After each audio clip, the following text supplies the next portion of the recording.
Shalom Bapak Ibu yang dikasihi Tuhan Yesus Kristus. Sebelum kita menyambut kebenaran firman Tuhan, puji syukur kepada Tuhan, kita bisa bertemu kembali, semua karena anugerah Tuhan. Kita ada, boleh datang beribadah, kita patut bersyukur kepada Tuhan diberi kemenangan. Sebelum kita sambut firman Tuhan, mari saya ajak kita semua bersatu dalam doa. Mari kita berdoa. Bapa dalam surga, kami mengucap syukur buat hari-hari yang kami boleh lalui. Kami boleh ada semua karena anugerah Tuhan. Dan hari ini kami boleh datang kepada Tuhan, beribadah kepada Tuhan, belajar kebenaran firman-Mu. Kiranya Tuhan mengurapi setiap kami, supaya kami boleh belajar bersama-sama akan kebenaran firman-Mu. Dan biarlah terang firman-Mu terus menuntun setiap langkah hidup kami dalam mengiring Tuhan, dalam melayani Tuhan. Terima kasih, kami bersyukur buat hari ini. Kami sambut firman-Mu dengan penuh ucapan syukur. Dalam nama Kristus Yesus, Tuhan dan Juru Selamat kami berdoa. Haleluya. Amin. Salam Bapak Ibu, sekali lagi. Kali ini saya mengajak kita semua merenungkan sebuah firman Tuhan yang saya beri tema, indahnya hidup berjalan dengan Tuhan. Tema kita hari ini, indahnya hidup berjalan dengan Tuhan. Ada sebuah ungkapan mengatakan bahwa pengalaman adalah guru yang terbaik. Tetapi yang terpenting Bapak Ibu bukan berapa jumlah banyaknya pengalaman yang kita lewati. Justru yang terpenting adalah di dalam setiap pengalaman, pelajaran-pelajaran apa yang sudah kita dapatkan dari setiap pengalaman yang kita boleh lewati bersama dengan Tuhan.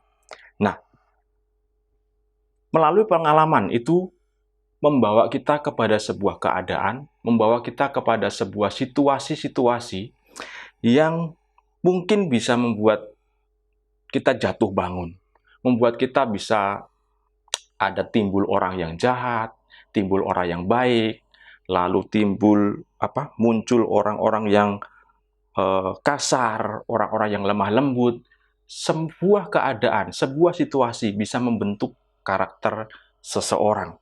Karena itu Bapak Ibu, tetapi saya percaya apapun situasinya, apapun keadaannya, selama kita hidup di dalam Tuhan, berjalan bersama dengan anugerah Tuhan, saya percaya apapun keadaannya akan membuat iman percaya kita semakin bertumbuh. Karena itu, kita akan belajar dari seorang tokoh di dalam Alkitab, yaitu kisah Abraham. Selama kita hidup berjalan bersama dengan Tuhan, bagaimanapun situasi atau keadaan, harusnya membawa kita bertemu dengan kebaikan-kebaikan Tuhan. Ayat bacaan kita saya ambil dari kitab Kejadian pasal 17 ayat 1 sampai 8. Saya akan bacakan untuk kita semua Bapak Ibu. Kejadian pasal 17 ayat 1 sampai 8. Sunat sebagai tanda perjanjian Allah dengan Abraham. Demikian firman Tuhan. Ketika Abraham berumur 99 tahun, maka Tuhan menampakkan diri kepada Abram dan berfirman kepadanya, "Akulah Allah yang Maha Kuasa, hiduplah di hadapanku dengan tidak bercela." Ayat 2, "Aku akan mengadakan perjanjian antara aku dan engkau, dan aku akan membuat engkau sangat banyak." Lalu sujudlah Abraham dan Allah berfirman kepadanya, "Dari pihakku, inilah perjanjianku dengan engkau. Engkau akan menjadi bapa sejumlah besar bangsa. Karena itu, namamu bukan lagi Abram, melainkan Abraham. Karena engkau telah kutetapkan menjadi bapa sejumlah besar bangsa. Aku akan membuat engkau beranak cucu sangat banyak. Engkau akan kubuat menjadi bangsa-bangsa, dan daripadamu akan berasal raja-raja. Aku akan mengadakan perjanjian antara aku dan engkau, serta keturunanmu turun-temurun, menjadi perjanjian yang kekal, supaya aku menjadi Allahmu dan Allah keturunanmu. Kepadamu dan kepada keturunanmu akan kuberikan negeri ini yang kau diami sebagai orang asing, yakni seluruh tanah Kanaan akan kuberikan menjadi milikmu untuk selama-lamanya, dan aku akan menjadi Allah mereka. Amin. Bapak Ibu yang dikasihi Tuhan, itulah bacaan firman Tuhan kita. Di pasal 17 ini kita bisa melihat bahwa Tuhan kembali meneguhkan Abraham akan janji-janjinya tentang, khususnya tentang seorang anak yang telah dijanjikan Tuhan kepada Abraham. Kenapa kok Tuhan perlu meneguhkan kembali janjinya kepada Abraham? Kalau kita baca di pasal sebelumnya, pasal 16 Bapak Ibu, di sana kita bisa melihat bahwa Abraham melakukan sebuah kesalahan. Apa itu kesalahannya Bapak Ibu? Di situ diceritakan bahwa dia menghampiri Hagar, budaknya, dijadikan istri atau menikahi Hagar, seperti itu. Nah, dari ayat pasal 16 itu kita bisa melihat keraguan hati Abraham akan janji Tuhan. Jadi ketika usia mulai bertambah, pada usia 75 tahun Tuhan berjanji kepada Abraham, hingga di usia yang ke-99 Tuhan meneguhkan kembali. Nah, usia sudah bertambah tua, belum juga mendapatkan keturunan. Lalu Sarah, istrinya Sarah begitu, ngomong kepada Abraham, kira-kira ngomongnya begini Bapak Ibu, saya pakai bahasa saya gitu, "Pak, ini kita sudah lama nih nunggu janji Tuhan, tapi janji Tuhan kok nggak datang-datang ini. Gimana nih? Nggak terjadi sampai sekarang." Nah, pada zaman sekarang ini kan, Papa tahu kan, adalah lumrah, wajar gitu. Kalau seseorang yang punya hamba, nggak punya anak, mereka bisa mengambil hambanya lalu dijadikan istri, kemudian anaknya itu bisa menjadi anak mereka. Apa kita harus melakukan hal yang sama ya? Kira-kira begitu ngomongnya. Lalu disodorkanlah Hagar untuk dihampiri oleh Abram begitu. Nah, dari bagian ini seharusnya Abram yang sudah diberikan janji oleh Tuhan, yang disebut Bapak orang beriman itu, harusnya menolak ya. Karena Tuhan sendiri yang berjanji kepada Abram. Nah, Tuhan sendiri berjanji bahwa melalui Sarah, itulah anak perjanjian. Tetapi Abraham tidak kuat menaati janji Tuhan. Abraham melakukan kesalahan dengan menghampiri Hagar. Jadi di sini bisa dikatakan, dalam tanda kutip, sepertinya Abraham gagal dalam mentaati atau memegang janji Allah. Sebagai bapak orang beriman, bukan berarti Abraham bisa terus beriman. Imannya terus bisa berkorbar-korbar di hadapan Tuhan. Sebagai bapak orang beriman, Abraham bisa saja tidak bisa tetap teguh memegang janji Tuhan. Ya Bapak Ibu dikasih Tuhan. Nah, kalau dipikir-pikir Bapak Ibu, apakah Abraham bisa sungguh-sungguh teguh memegang janji Tuhan? Sesungguhnya bukan Abraham yang memegang teguh janji Tuhan, tetapi Tuhanlah yang memegang teguh janjinya. Tuhanlah yang memegang Abraham. Jadi ketika kegagalan terjadi, ketika situasi yang seharusnya tidak terjadi itu bisa terjadi, dan Abraham membuat kesalahan, maka Allah turun tangan. Allah itu langsung mengintervensi. Jadi kalau kita bisa belajar di sini, kegagalan seseorang anak Tuhan, kegagalan anak-anaknya yang selalu berusaha secara kekuatan mandiri gitu untuk mendapatkan berkat-berkat Allah. Bukankah itu yang seringkali kita lakukan? Tuhan sudah berjanji memberikan berkat. Tapi seringkali kita dengan usaha kita sendiri berusaha untuk meraih berkat Tuhan dengan cara kita sendiri. Dan itulah yang terjadi kepada Abraham. Dia ingin meraih janji Tuhan yang tidak kunjung datang dengan menghampiri Hagar. Jadi, untuk mendapatkan janji Tuhan, dia mengambil Hagar menjadi istrinya. Dan dalam kisah yang lain, kita juga bisa melihat bahwa kisahnya Esau dan Yakub, Bapak Ibu. Jadi Esau dan Yakub itu kan anak kembar. Dan sejak dalam kandungan, Allah sudah berjanji kepada mamanya, di dalam rahimmu ada 2 bangsa yang besar. Tapi bangsa yang kecil akan menjadi tuan bagi bangsa yang besar. Anak yang besar, begitu. Jadi, seandainya Yakub tidak menipu, saya percaya dia akan tetap mendapat berkat kesulungan. Tetapi dalam hal ini, Yakub bersama mamanya menipu papanya hanya untuk mencari berkat Tuhan.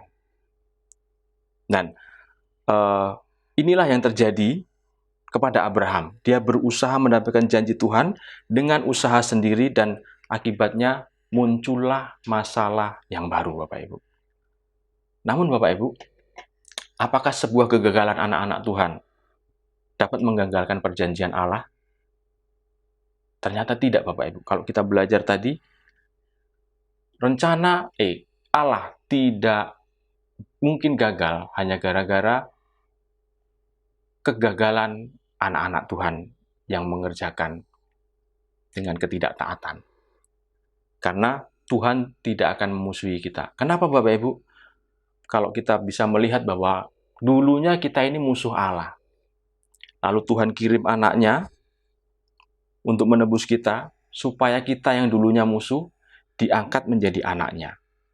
Dan setelah kita menjadi anaknya, yang sudah ditebus dengan darah yang mahal, masa dia mau musuhin kita lagi? Yang dulunya musuh aja dia mengasihi, apalagi kita sekarang menjadi anak. Nah, setelah menjadi anaknya, sekali-kali Bapa tidak akan memusuhi kita. Karena itu Bapak Ibu, kita perlu mengucap syukur, kita ada di tangan Tuhan yang kuat. Dan Tuhan tidak akan melepaskan tangannya dari Bapak Ibu dan saya. Jadi, kegagalan kita, kegagalan anak-anak Tuhan, tidak pernah membatalkan janji Tuhan.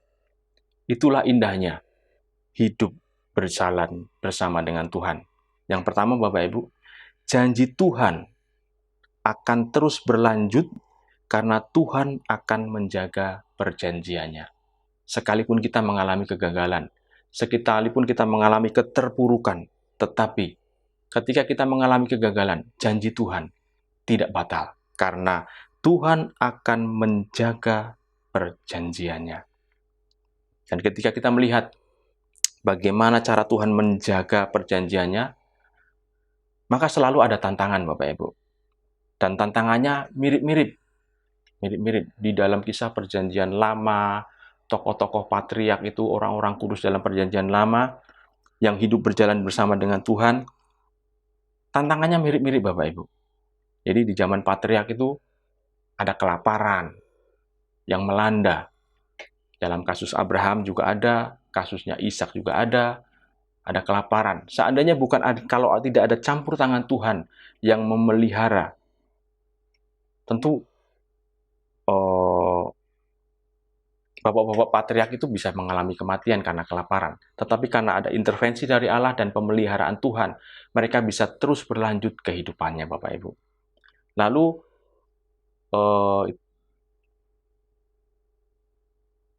tantangan yang berikutnya, kebanyakan istri-istri mereka itu mandul.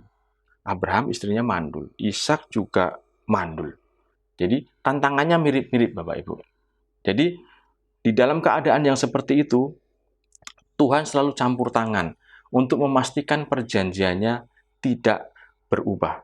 Dan itu terlihat dari ayat bacaan yang kita baca tadi, khususnya di ayat yang keempat dan 8. Di sini jelas terlihat bahwa di dalam ayat itu ada perjanjian yang Allah ulang. Perjanjiannya diulang-ulang terus, diulang-ulang dan diulang-ulang. Di ayat 4-8 tadi kita bisa melihat paling tidak ada 3 perjanjian yang Allah ulang-ulang terus. Yang pertama, adanya sebuah relasi Bapak Ibu. Adanya sebuah relasi. Kalau kita baca tadi, Allah berkata, "Aku akan menjadi Allah bagi mereka. Aku akan menjadi Allahmu dan Allah keturunanmu." Itu memberitahu kepada setiap kita bahwa di dalam hubungan Allah dan umatnya harusnya ada sebuah relasi.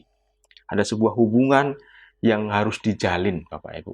Dan dari pihak Allah selalu menjalin hubungan itu untuk berjalan dengan baik. Bagaimana dari pihak kita, Bapak Ibu? Lalu yang kedua, ada unsur yang kedua yang dijanjikan itu tanah. Jadi tadi dikatakan, kepadamu dan kepada keturunanmu akan kuberikan tanah yang kau diami sebagai orang asing ini menjadi milik kepunyaanmu. Nah, itu janji yang kedua. Jadi ada hubungan, lalu ada tanah, lalu yang ketiga janjinya keturunan, Bapak Ibu. Jadi tadi dikatakan, Tuhan ngomong, aku akan membuat engkau beranak cucu sangat banyak. Dan pada saat ini, kita hidup juga masih menerima janji yang sama, yaitu relasi, keturunan. Kalau tanah mungkin sudah bisa punya Bapak Ibu, Tuhan juga anugerahkan. Nah, itulah indahnya hidup berjalan dengan Tuhan. Karena kok bisa enak hidup di dalam Tuhan atau bisa indah hidup di dalam Tuhan? Karena yang menjadi penentu bukan kita, tetapi yang menjadi penentu itu Allah. Dan puji Tuhan Bapak Ibu, ketika kita melewati situasi demi situasi, keadaan demi keadaan yang membuat kita mungkin bisa terpuruk, mungkin bisa membuat kita jatuh Bapak Ibu. Puji Tuhan, jikalau kita bisa kuat, itu bukan karena kita Bapak Ibu, tetapi karena Allah menggapai setiap kita. Allah lah yang merengkuh kita. Makanya kita aman di tangannya.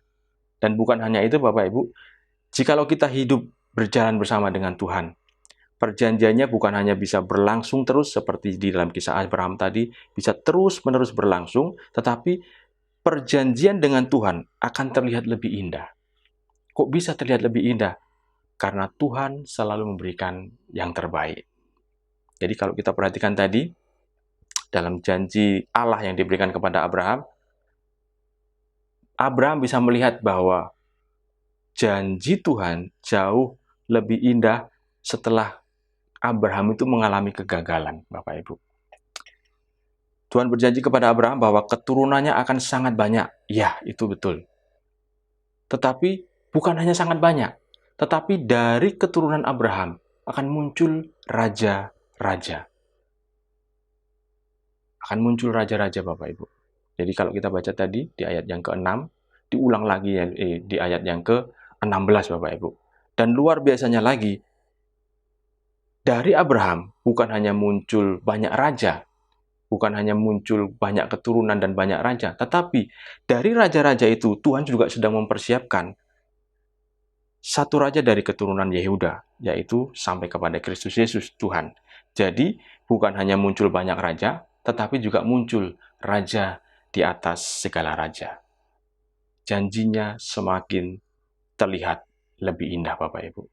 Jadi Abraham bukan hanya mendapat keturunan, tapi dari keturunannya muncul raja-raja, dan sudah dikasih tahu Bapak Ibu, raja-raja, dan di atasnya lagi di dalam raja-raja itu ada raja di atas segala raja. Puji Tuhan Bapak Ibu, di tengah kegagalan kita, Tuhan tidak pernah melepaskan kita. Dia tetap pegang perjanjiannya. Coba kita perhatikan Abraham tadi, di usianya yang sudah ke 99 tahun. Di pasal 17 ayat 1 tadi dikatakan, lalu diulang lagi di ayat yang ke-24. Waktu dia disunat itu, dikerat kulit katanya, usianya 99 tahun.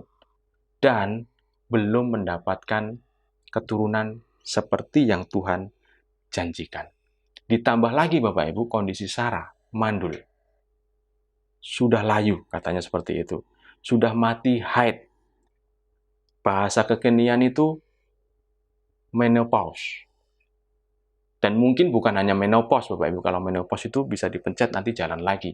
Mungkin sudah menostop, karena menopause itu usia 40 sampai 60 tahun, sedangkan Sarah sudah usianya 80-an Bapak Ibu. Nah, di tengah-tengah ketidakmungkinan, Tuhan menyatakan kuasanya. Jadi Tuhan kasih janji kepada Abraham di umur 75, dia harus menunggu 25 tahun, lalu Sarah mandul, ditambah lagi Penulis kitab Ibrani ngomong, Bapak Ibu, seperti ini. Itulah sebabnya, maka dari satu daging malah tumbuh, malah orang, maaf Bapak Ibu, saya salah. Oh, ini dia. Itulah sebabnya, maka dari satu orang, malahan orang yang telah mati pucuk terpancar keturunan besar. Jadi bukan hanya Sarah yang punya problem, ternyata Abraham di usia yang telah lanjut juga punya masalah, Bapak Ibu. Jadi di usia 100 tahun, Abraham mendapatkan janji Tuhan, mendapatkan Ishak. Dia pasti berkata, wow, ini luar biasa. Ini luar biasa. Penantian 25 tahun di mata Abraham, janji Tuhan pasti terlihat lebih indah. Orang bilang zaman sekarang, asem. Ini luar biasa, spektakuler. Ketika semua serba tidak mungkin, tidak ada yang mustahil bagi Allah, Bapak Ibu. Dan untuk membuat mahakarya, dan perlu kita ketahui, Bapak Ibu, untuk membuat mahakarya yang indah, diperlukan waktu yang cukup lama. Karena itu, jikalau Bapak Ibu dan saya berdoa kepada Tuhan, dan doa kita belum dijawab, bersabarlah Bapak Ibu, karena percayalah, Tuhan sedang mempersiapkan dan sudah mempersiapkan yang terbaik buat Bapak Ibu dan saya. Perhatikan kisah Abraham tadi, menanti 25 tahun, dan janjinya digenapi, dia mendapat keturunan, di dalam keturunannya muncul raja-raja, bahkan di dalam raja-raja itu muncul raja di atas segala raja. Lalu di dalam keadaan seperti itu, Tuhan bertanya kepada Sarah waktu itu, adakah sesuatu yang sukar bagi Allah? Adakah sesuatu yang sukar bagiku? Karena itu Bapak Ibu, apapun keadaan kita sekarang ini, keadaan Bapak Ibu dan saya, mungkin ada yang terpuruk, mungkin ada yang mengalami kegagalan, mungkin ada yang kehilangan sukacita, kehilangan semangat hidup, kehilangan pengharapan. Maka kita perlu merenungkan bagian ini. Apakah ada yang sukar bagi Allah? Karena pada akhirnya Bapak Ibu, seharusnya Allah lah yang berhak untuk tertawa. Kalau dalam bagian tadi kita lihat Abraham itu waktu dikasih oleh janji Tuhan, kita tahu bersama Bapak Ibu, Abraham itu ketika Tuhan berjanji, Sarah juga tertawa, Abraham juga tertawa, tetapi akhirnya mereka diberi anak yang bernama Ishak, Bapak Ibu, yang artinya tertawa, Bapak Ibu. Jadi kita di sini bisa melihat bahwa dulunya Abraham dan Sarah mentertawai janji Allah. Dan sekarang mereka melihat ketika Ishak datang, dia melihat bahwa dia tahu sekarang bahwa Allah membuat dia tertawa. Bukan menertawai janjinya, tapi Allah membuat dia tertawa dengan sukacita. Tadinya dia mentertawai janji Allah, sekarang dia tertawa karena Allah telah membuat dia bisa tertawa dengan sukacita. Karena itu sekali lagi Bapak Ibu, apapun keadaan kita, mungkin kita sedang terpuruk, sedang sakit, sedang menanti janji Tuhan. Bersyukurlah Bapak Ibu, karena Allah mengasihi kita lebih dari apa yang bisa kita bayangkan. Mari setiap kita melalui peristiwa-peristiwa yang kita alami, mari kita mengingat hal-hal yang Tuhan telah kerjakan, yang telah kita lewati bersama dengan Tuhan, yang membuat kita bisa tertawa penuh dengan sukacita. Dan itulah yang bisa menguatkan iman kepercayaan kita kepada Allah. Seperti Abraham.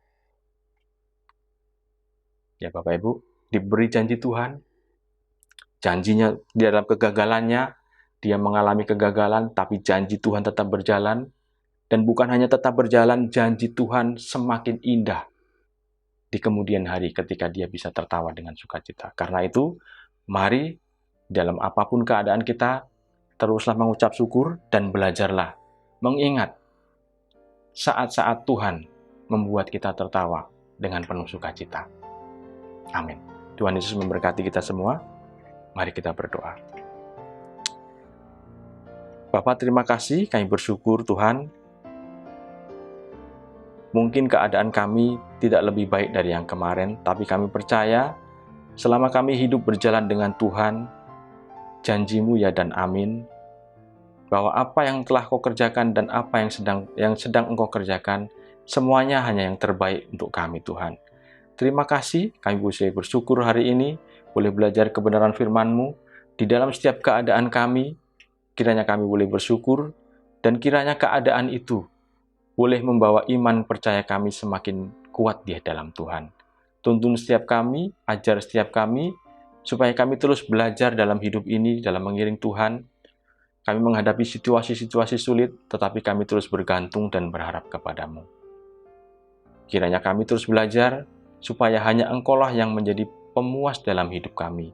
Satu-satunya, bukan yang nomor satu, bukan juga yang pertama, tapi Engkau-lah satu-satunya kekuatan, pertolongan dalam setiap kehidupan kami. Terima kasih, kami ucap syukur, kiranya Engkau juga memberkati setiap jemaat-Mu dimanapun mereka berada. Kiranya kasih setia-Mu senantiasa ada dan juga terus memelihara hati dan pikiran jemaat-jemaat Tuhan. Terima kasih Bapa, kami sambut firman-Mu, kami renungkan firman-Mu, dan ajar kami untuk menjadi pelaku kebenaran firman-Mu. Dan Bapak Ibu yang dikasihi Tuhan, kita sudah mendengarkan firman Tuhan. Renungkanlah dan lakukanlah, dan terimalah damai sejahtera yang datang daripada Allah Bapa, pertolongan kekuatan dari Tuhan Yesus yang ajaib, dan persekutuan melalui Roh-Nya yang kudus, yang akan terus menuntun setiap langkah hidup kita untuk tetap setia di jalan-jalan Tuhan. Terimalah segala berkat Tuhan bersama kebaikannya, mulai hari ini sampai Maranatha, bahkan sampai selama-lamanya. Di dalam nama Tuhan Yesus Kristus. Haleluya. Amin. Tuhan Yesus memberkati Bapak Ibu.